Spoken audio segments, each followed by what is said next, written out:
Welcome to the FAMcast. My name is CariJoy, and I'm here with Jessica Bufford as we're going to talk a little bit today about what it's like to have kids in the kindergarten through third grade phase, and hear a little bit about her life. So we're so excited that you're here today. Thank you for having me. Yeah. I'm excited. Yeah, Jessica and I have known each other for a few years now, and I met her through her incredible kids that were running around Hope Kids, and I love them so much. So I have a really great first CariJoy interaction story. Great.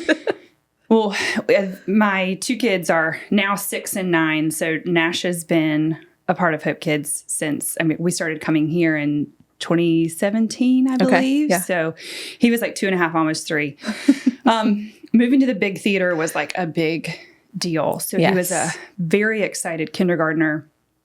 And we walk in after service, and usually you guys are wrapping up or you're praying or something like that. And I see Nash like up front, literally like 18 inches from you, like both hands in the air, jumping up and down, screaming a Bible verse at the top of his lungs. And I was like, oh my goodness.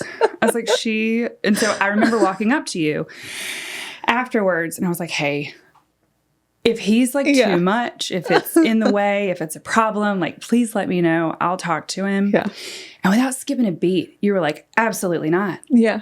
And I was like, well, like, I know he's disruptive sometimes. And you were like, no, he's not. You were like, I love it. His energy, it's great. And I feel like it was a situation where it could have been really easy to feel like he was causing a scene or being disruptive. And just the way that you just ran with it. And you're like, absolutely not. Like, we want his energy. We want him to be excited about being here. And you were like, if he's got 2 hands up in the air and he's screaming scripture, he belongs here.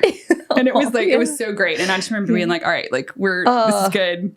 He's in the right spot and we love it. So that's my first like CJ memory. And so sweet. Oh, I love that. And I love your kids. They are so much fun. He still has so much energy. Your sweet girl, Marin, has so much energy, but I adore them. They love church. They love to be around people. They love to be at church learning about Jesus. So will you tell us a little bit about your family and about your kids? And so, my husband's name is Josh. We've been married for 13 years. Nash just turned 9. Marin is 6.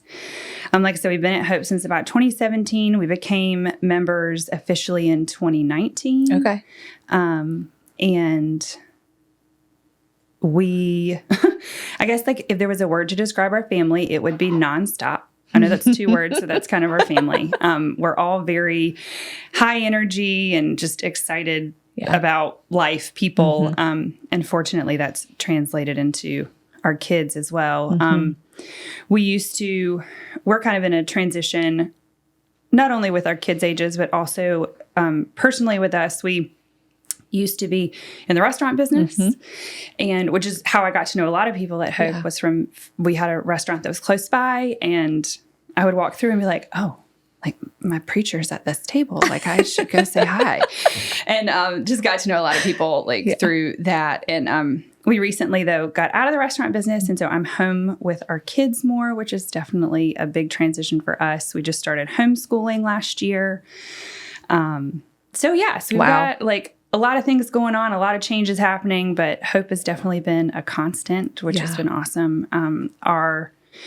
When we were transitioning into homeschool, people were like, well, what are you what are you going to do? Like, how are your kids going to be socialized? How are you going to, and we were happy to be like, our social circle actually revolves around our church and our neighborhood, which was great. And so the transition out of school wasn't so hard, but anywho, so that's kind of us in a nutshell. Oh, I love that. Yeah. You have such a fun family, and I love that you all, you're adventurers. So that's kind of what I think of you as, is you're not afraid to try on a challenge and take it on full force and bring your kids along with you and let them do the same, which is, I think, going to really aid them as they grow and develop into the humans that they were created to be. So I love watching your family jump into the next adventure. Thanks. So fun. Okay. What is one of the favorite, we're talking about your kindergarten through third grade kids here. It's a phase you kind of just came out of that preschool phase with one of them, and you're ushering them into this next phase, which is so fun. What is one of your favorite things about your kids in this phase of life that they're in now? So talking about transitioning out of that like preschool phase, I refer to it as the preschool fog. The preschool fog. I like that. That's kind of how it feels. Yeah. Like I knew the course, couldn't always like see in front of me. I knew, and so, that age was hard, like with us working full time and, trying to balance all the things and preschool and daycare and all this stuff. And, so that was kind of the, like, let's keep them alive. Yes. Yes. Let's do that. And so now that once we moved into kind of the kindergarten through third grade phase, it is so fantastic to see their curiosity about the world and all of the questions that they're asking. Josh and I had made a choice when the kids were really young. I was like, when they were babies, I was like, I am not going to be an Instagram mom. Like, I'm just not. Yeah. I'm not going to be able to do all this stuff. I'm not going to be able to like keep it all straight. And so we had to make a choice of like, what's like the one most important thing that we can do for our kids as we're moving kind of from this toddler phase into this,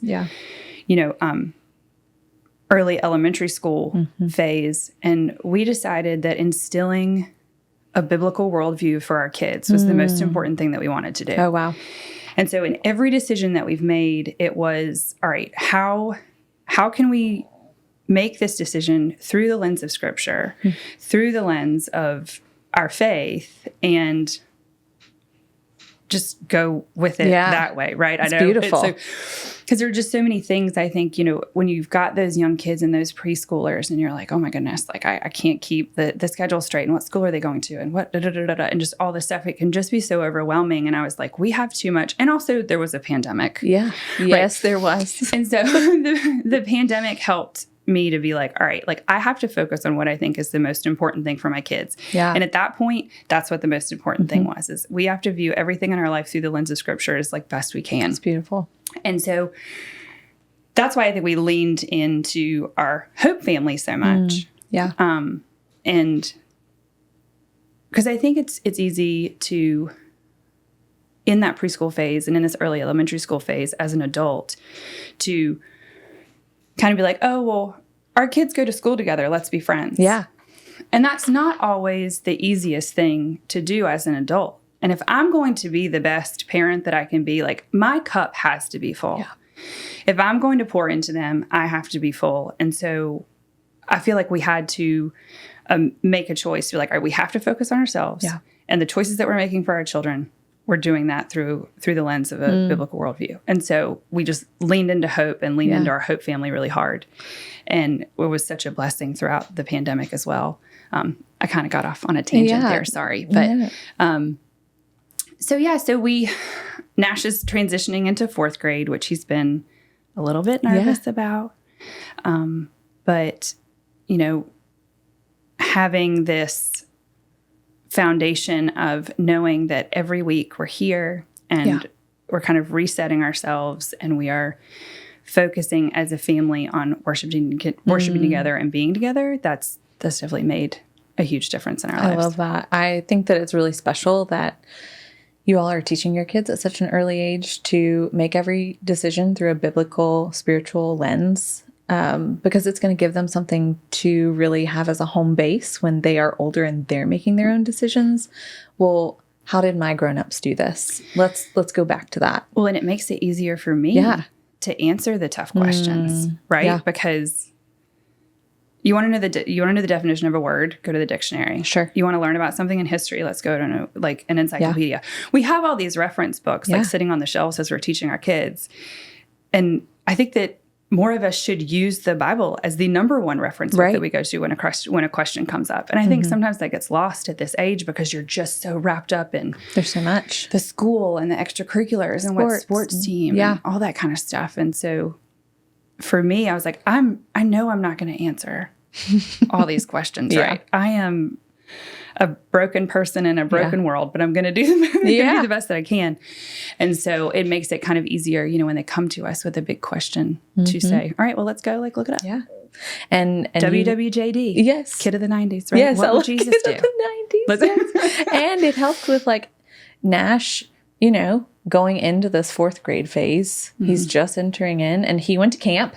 He did. He went to camp. He was and so let me nervous tell about camp, you, and he loved camp. he was so nervous. And my favorite thing was when he got off that bus and he ran up to me with his hoarse voice because he'd been screaming all week because he had the time of his life. Straight. Yeah. He said, "Miss CariJoy, I think everyone needs to go to camp because then they get to make friends for when they go to 4th grade." And I was like, yes, you're exactly right. So I'm so excited to see him walk into that community and like really make it his own. I think sometimes he's like the mayor of Hope Kids. So anyway, well, that's so cool. I love that. He was describing camp the other day to a friend, and he said, you know, I made the decision to go to camp because I had this friend who's like been with me through all of the years in Hope Kids, and he was going, and so I felt like I should go. And he was like, I mean, he's not like my age, like my friend, but his name is Steven, and he's like awesome. And so he was talking about Steven as his friend. Oh, like, I love that. He's been with me through all these years. And I was like, oh my goodness, I haven't actually had a chance to tell Steven him that. He'll love it. Yeah. I love that. Okay. Flipping gears a little bit. Is there something that's particularly challenging about this phase? And if so, have you found any kind of support to kind of like work through that? So I think there's 2 things right now that I am struggling with. One is the thing that's great about this phase, which is the curiosity that they've got. And so it's questions nonstop. Yes. And so I struggle a little bit with that because I want to give them, you know, all the answers that I can give, but that is tiring sometimes. But the second thing that I think I'm referring to this as my no mom season or my no mom era, if era is what you're going for these days. I find myself saying no a lot right now. Yeah. Because we've made the choice to live this life in our faith, and we are constantly as parents fighting a culture war. Yes. We're fighting a spiritual war for the souls of our kids right now.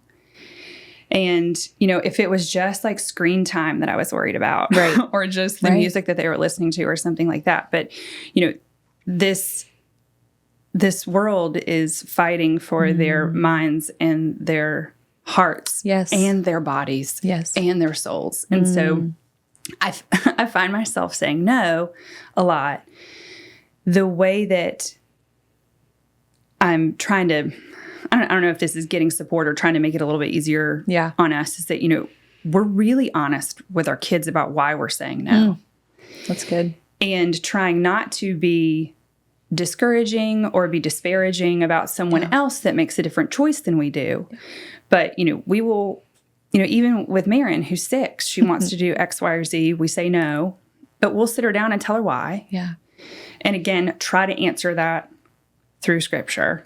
Or through this biblical lens of like, these are the reasons why we don't want you to do these things. And we don't expect them to understand it all. I know that they won't. But at least for now, that's just what we're doing. You know, we had some friends over probably like 2 months ago, and I heard one of Marin's friends lean over and be like, "Your mom is really strict." And I was like, yeah, I mean, I kind of am. But Marin's response was like, I don't really think so. Like, she just wants me to do the right thing. And then they went on about their business. Doing something right. Like, thank goodness. That's like, beautiful. She isn't like, I know she's getting it, you know? But I think we have to be as honest as we can be with our kids about the world today. And I don't mean like we don't have the news on at our house. Like, I'm not talking about like current events.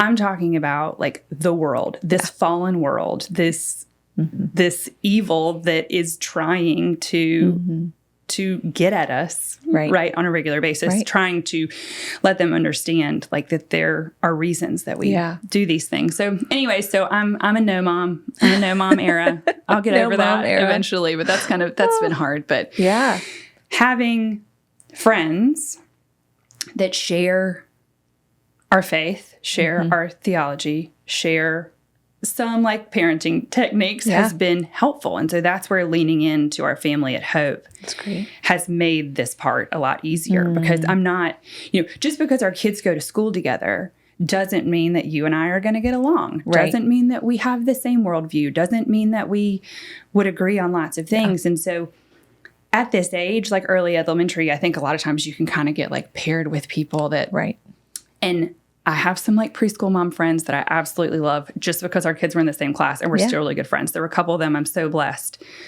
But now that we've moved into this age, I'm like, oh, I need to find people that I know that I can like lean on. And Hope has been really helpful in that through various groups and small. I wasn't a really big small group person. The idea of like sitting around with like 8 or 10 people that I don't know very well, like talking is intimidating to me. Yeah, totally. But I was involved with Thrive for many, many years. Yeah. I was a table leader with Thrive. And I don't know, as people hear about that at Hope, they're like, oh my gosh, it's like 400 women. Like, this is nuts. Like, it seems like it's overwhelming. Like, it's not. It was so great for me. That. I was able to sit across the table from women and be like, oh, like, I like that chick. I want to get to know her more. And it just so happened that we had kids that were kind of the same age. And like, my kids will be friends with anybody. You know what I mean? So I'm like, I needed to find people that I could help fill my cup. That's beautiful. Right? Yeah. And so being involved in Thrive helped me do that. For Josh, he's really involved in Men's Alliance, and that has helped him a ton to find men that he has bonded with who also like have kids of similar ages. And so we find ourselves like when I'm tapped out and I need a break, but I still have these kids with me that I have to take care of. I'm like, oh, wait a minute. Like I have these friends that I've made through Hope. And I know that we agree on lots of different things on lots of different levels. Like, let's all get together and take care of each other while our kids are also like spending time together. So that's like our life group is what we refer to it. Like we started as, we started like looking for a small group and we in turn found a life group. And it's like, 5 or 6 families that we're just together as much as we can be. And it has really helped to make this phase a little bit easier. Yeah. That's really special. You can speak life into each other and help each other walk through the hard stuff. And that's really beautiful. And I'm not worried about like, oh, what is their kid talking about to my kid? Or whatever. And obviously, they fight like siblings or they do the things, right? Because there's that age, but it just is, it's kind of a load off for me. And I'm spending time with other people who are I love that. Helping me out too. So good. Yeah. Oh. Okay. Do you have a funny story you can share with me about one or both of your kiddos? I would love to hear something funny they've done lately or... It's just funny all the time. Now that we're spending a lot of time together now that we're homeschooling. Yeah. And people were like, aren't you like, oh my gosh, are you like over it? I'm like, I'm actually not because I think my kids are a riot. They're great. Nash most recently has been really excited about the idea of growing up. Oh. Right. Okay. Yes. His 4th grade move is like a really big deal. And so, it's stories about like he mowed the yard for the first time yesterday and it was like the greatest day ever. For you or like, for him? Which one? He was like so excited about it because he's going to grow up and he's going to start a business and he's going to do all these things and he's just going to, he's an entrepreneur. But I love it. Not too long ago, he, was putting him to bed. This is probably like this might even be like 2 years ago. Yeah. We're just talking about the effect of Hope Kids on him. Putting him to bed, and he acted like he had something on his mind. I wasn't really sure what he was thinking about. And he was like, no, I'm okay, Mom. He's like, I'm just thinking about a lot of things. I'm like, all right. Well, if you want to talk about it, let me know, whatever. Yeah. He's like, okay. Sleeps through the night. He's fine. Wakes up the next morning. I think we had like waffles or something. And he's sitting there and he's like eating his waffle. And he goes, Mom, you know what I did last night? I'm like, what'd you do last night? He goes, I asked Jesus into my heart. Oh my goodness. Like over waffles, like no big deal. Over waffles. Okay. Incredible. Like, that's awesome. He's like, well, we talked about it in the big theater on Sunday. And I think that's what I want to do. And I was like, oh, okay. Oh my gosh. I'm going to turn into a puddle. Ask for a funny story. This is you. I know, it's not really a funny story. But it is kind of, because that's just him. It's like they just view things. But that's also like being a kid. Yeah. being a parent has taught me so much more about having a relationship with Jesus than I ever thought it was going to. Yeah. Like, I grew up in church. My parents like owned a Christian bookstore growing up. Yeah. Like, I was around every translation of the Bible, like all different types of religions. Like, you would think, or I thought, you know, I have a great relationship with God. Yeah. And I think I did have a great relationship with God. Having kids made me closer to Jesus. Yes. Yeah. And that has been such a gift as a parent, because I'm watching them learn about him, and I'm watching them experience the world, and I'm trying to teach them to walk with Jesus. Right. And so as I'm teaching them to do it, I'm also teaching myself in a different way. So I just, that's been something that I didn't expect as a parent too. But, I'm at the, you know, I had a baby recently, and I'm at the very beginning stages of learning that new fact in life is like, I love the Lord with my whole heart, soul, mind, everything I got. And something has shifted. It's new within me. I look at the kids and Hope Kids differently. I've loved them the whole time, but it's a new kind of love. I have a new kind of love for this little tiny being. And I'm like, how does the Lord love us more than I love this child? It's impossible. It's wild. I'll let you know what I've learned. I'm only 4.5 months in. So I have lots of questions for all of you. It's great. Right. Well, we're here for you, girl. We're here for you. You've got a lot, okay, a lot of people to ask. I have one last question for you before we wrap up. And it is, do you have any advice that you received that you would like to share with other parents that might be walking through the same stage? Yes, for sure. Yeah. I've got two that I feel like I go back to quite often. Like I said, our life is transitioning a little bit just because professionally, the pace of my life has changed. But as a full-time working mom with 2 kids, I don't know. I was like at a conference or something. I don't even remember exactly where I heard it, but someone was talking about work-life balance. And I had small kids, and I was like, all right, like I have to be able to figure out like how do I balance all these things? The idea of work-life balance is an absolute joke. It's wild. It's like, it's false. The idea that we as parents are supposed to be able to perfectly balance all of these things, it's absolutely ridiculous. Our life is a seesaw. One week, work is going to get a lot more than my family is. The next week, my family is going to get more than work is. And that's just the way that it is. But on this seesaw, what's in the middle, like what's the fulcrum? I think that's the right word. As a homeschool mom, I probably should know that. But like the fulcrum of that seesaw, as long as it's Jesus, it's okay. Right? So it's I love that. The idea. And so hearing that, like, you know, work-life balance is not a thing, freed me. Allowed me to show myself a little bit of grace and know that I can't do it all. The idea that we can is ridiculous. And I'm not going, you know, I'm not going to ruin my kids by my kids seeing me work really hard for a short period of time to make things work and to do what I need to do and to fulfill my commitments. So that's one. And then the second actually comes from Hope. I feel like I'm pretty sure it was David. This has been a few years back. He was preaching and talking about idols. And he was talking about, you know, a lot of people talk about, oh, don't let your job become an idol or money become an idol. But he said, don't let your children become an idol. Oh, wow. And I was like, ooh. Yeah. And it got me to thinking, like, you don't realize as a parent, you're like, I have to give everything to my kids. Like, they are the most important thing. And they are all, and that is making them an idol. Oh, wow. Yeah. And not still putting God first in my life and making sure, you know, I make the time for the kids and I make time to do all the things for the kids. I have to make time for God. I have to make time for my soul and my spiritual health.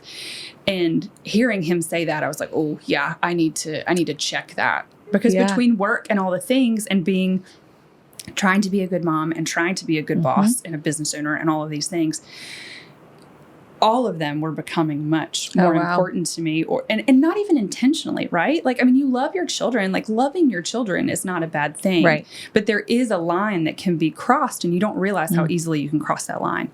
And so I think that has stuck with me. Like I said, I'm pretty sure it was David. David, if it was you, thank you. If it wasn't you, David, whoever it was, thank you so much. But it was someone here. Yeah. No, I'm pretty sure it was David though. Oh.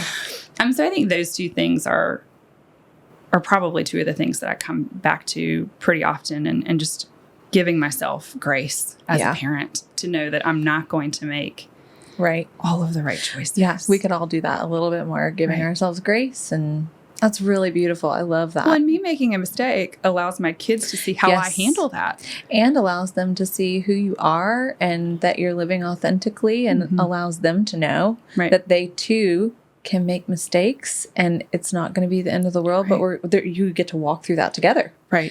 So there's really a beautiful thing. There's so much pressure on them, like all the time. And I think, I don't know if it was Hope Kids or someone posted, I think yesterday on social media, a quote from Orange Conference. Yep, it was Hope Kids. I'm not going to quote it. I don't know if you remember exactly what it was. Not off the top of my head. Right. But it was like, church should be a place where children are not expected to like perform or accomplish things. It's a place where they can, and I just was like, yes, like this. And that's what Hope has been for us. It's a place where they can come and be who they are, who God made them to be.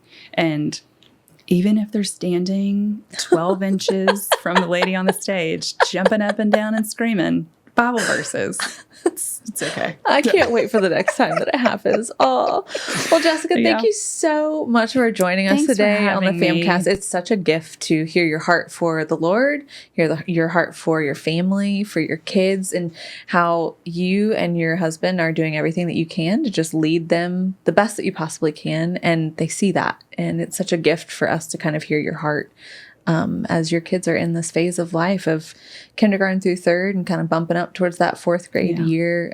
So thank you for joining us on the FAMcast. Absolutely. And thank you to you guys. And thanks to Hope for all of the energy and love that is poured into our kids in this building. I mean, it is life-changing for the kids and it's life-changing for us as parents too. So thank you guys for everything you do. We love you. Oh, we love you too. We feel so lucky to get to do it. Well, thank you again for joining us today, and we'll catch you guys on the next episode of the FAMcast.